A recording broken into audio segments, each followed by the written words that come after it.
আসসালামু আলাইকুম রহমতুল্লাহি ওয়া বারাকাতুহু। প্রিয় দিনী ভাই ও বোনেরা, আশা করি আল্লাহ তাআলার অশেষ মেহেরবানিতে সকলেই ভালো আছেন। আজকে আমরা জানব, যখন জীবনের সব রাস্তা বন্ধ হয়ে যায়, কোনো পথ খোলা না থাকে, তখন ধৈর্য আর সবর করাও কঠিন হয়ে যায়। আর সেই কঠিন মুহূর্তটা কিভাবে পার করা যায় তা নিয়েই আজকের ভিডিও। আপনার জীবনেও যদি খুব কষ্ট আর ক্লান্তিতে ভরে গেছে, যেটা সহ্য করতে পারছেন না, তাহলে ভিডিওটি না টেনে শেষ পর্যন্ত দেখার অনুরোধ করছি। ধৈর্য কাকে বলে জানেন? ধৈর্য হলো সেটা যখন আপনার সাথে এমন কিছু সমস্যা আছে যেটা আসার ছিল না, আর সেই সমস্যার সমাধানও আপনার কাছে থাকে না। তখন আপনি কি করবেন বুঝে উঠতে পারেন না, আর চুপচাপ থাকেন, আর সেই সমস্যার সমাধানের আশায় থাকেন, আর সব কিছু আল্লাহ তাআলার উপর ছেড়ে দেন। সেটাকে ধৈর্য বলে। আর আপনার মনের যখন কোনো কিছুর চাওয়া জেগে ওঠে আর সেটাকে পাওয়ার ইচ্ছা অস্থির করে তোলে, আপনি কি করবেন বুঝে উঠতে পারেন না, তাহলে আমি বলবো ধৈর্য তো অনেকেই করেছেন, আর একটু করেই দেখুন না। তাছাড়া ধৈর্য যদি করা কঠিন মনে করেন, তাহলে ধৈর্য ধরা ছাড়া আর কি সহজ আছে বলুন? কিছুই নেই যা আপনার কষ্টকে দূর করে দেবে, শুধুমাত্র আল্লাহ ছাড়া। জানেন, ধৈর্য ও সবরকারীদের আল্লাহ তাআলা খুব ভালোবাসেন এবং তাদের ধৈর্যের শেষ ফলটাকেও খুব সুন্দর পরিণতি দেন। ধৈর্য দ্বারা আর সবর করা, এগুলো তো আল্লাহর দেয়া আপনার জন্য পরীক্ষা। তিনি আমাদের নানা রকম ওসিলায় পরীক্ষা করে থাকেন, কাউকে সুখ দিয়ে, কাউকে দুঃখ দিয়ে, অনেক রকম ওসিলা বানিয়ে আমাদের পরীক্ষায় ফেলেন। আপনি যদি ভাবছেন যে আপনি একাই কষ্ট পাচ্ছেন, তাহলে সেটা ভুল ভাবছেন। দুনিয়ায় কোনো মানুষ নেই যার কষ্ট নেই। যার অনেক সম্পত্তি, সেও কষ্টে আছে, আর সেই কষ্টকে বুকের মধ্যে চেপে যে ধৈর্য ও সবরের সাথে মুশকিল সময়গুলো পার করতে পারবে, সেই হবে আল্লাহর প্রিয় বান্দা। আর আল্লাহর প্রিয় বান্দা হওয়া এতটা সহজ নয়। আমরা তো সাধারণ মানুষ।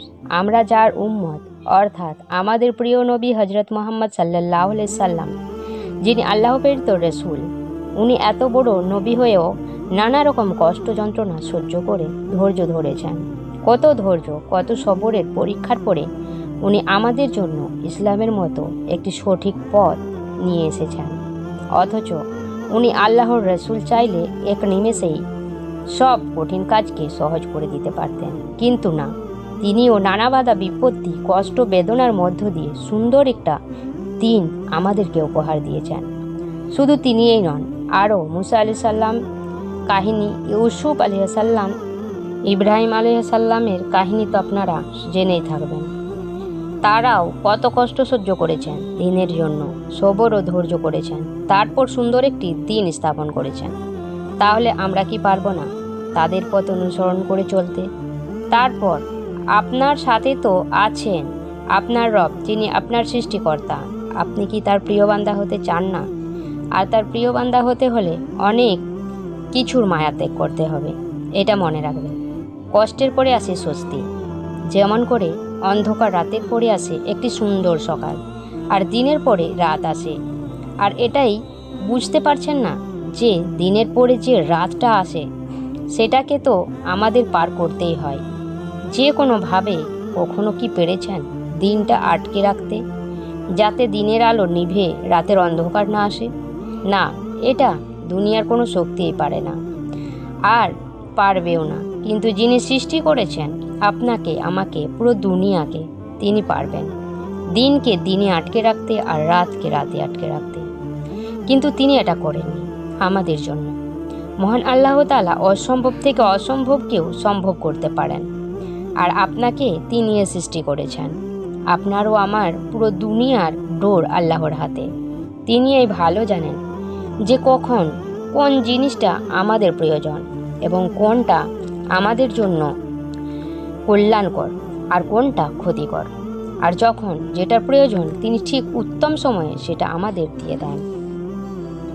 আপনি ভাবছেন যে যদি সবটা তিনি তার সময় অনুযায়ী দিয়েই দেন তাহলে দোয়া কেন চাইব? তাহলে শুনুন, দোয়া হলো সেই জারিয়া যার মাধ্যমে আপনি আল্লাহর কাছে প্রিয় বান্দা হতে পারবেন এবং আপনার জীবনের ধৈর্য ও সবরের শক্তি পাবেন। আপনার সাফল্য পৌঁছানোর জন্য যে কষ্ট পেতে হবে সেটা দোয়ার মাধ্যমে আল্লাহ সহজ করে দেবেন। আর দোয়া শুধু দুনিয়ার চাওয়া পাওয়ার জন্য নয়, মৃত্যুর পর যে চিরস্থায়ী জীবন হবে তার জন্য দোয়া করতে হয়। দৈনন্দিন জীবনে আমরা জেনে না জেনে অনেক গুনাহ পাপ কাজ করে ফেলি, আর সেই গুনাহ পাপের থেকে মুক্তি পাওয়ার এক জারিয়া এই দোয়া। তাই ধৈর্য হারাবেন না, সবর করতে থাকুন, ঈমান মজবুত রাখুন, আর আল্লাহর কাছে 5 ওয়াক্ত নামাজের পাশাপাশি গভীর রাতে তাহাজ্জুদ পড়ে কান্না করে আপনার কষ্টকে জানান। একদিন আল্লাহ আপনার দীর্ঘ ধৈর্য আর সবরের ফল এত সুন্দরভাবে দেবেন যে আপনি অতীতের করা কষ্টকে ভুলে যাবেন। আর ধৈর্যের ফল সবসময় সুন্দর হয়, আর তিনি এত দিবেন যে আপনি অবাক হয়ে আল্লাহর শুকরিয়া আদায় করতে থাকবেন। এরকম আরও ভিডিও পেতে চ্যানেলটিকে সাবস্ক্রাইব করুন।